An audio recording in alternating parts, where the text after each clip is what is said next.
Captioneer 1.90 adds a brand new feature to replace captions on the timeline.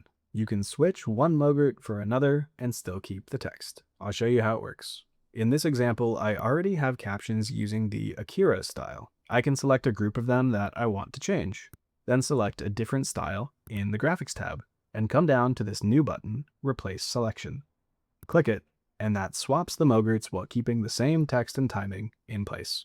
So we can create captions here and there that have different styles from the others, for emphasis or just variety. This gives you more flexibility when editing and working, and means you don't have to restart from scratch just to insert a new style. Are you a whiskey guy? I don't drink right now. Really? Yeah, because I'll buy drugs. Because you, my man. So We can also swap an entire track. All my MOGRTs are on track 2.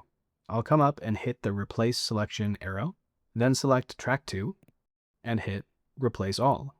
That will switch every MOGRT on the entire track.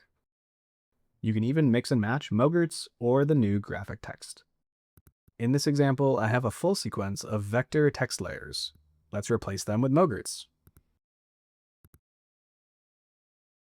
And that works seamlessly. And it can also work the other way, of swapping MOGRTs with vector text. We let Captioneer process, and there we go.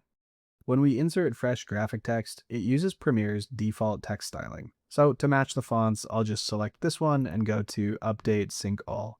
And that should synchronize the font properties for all vector text layers. The Replace feature is out now. Update and try it for yourself today.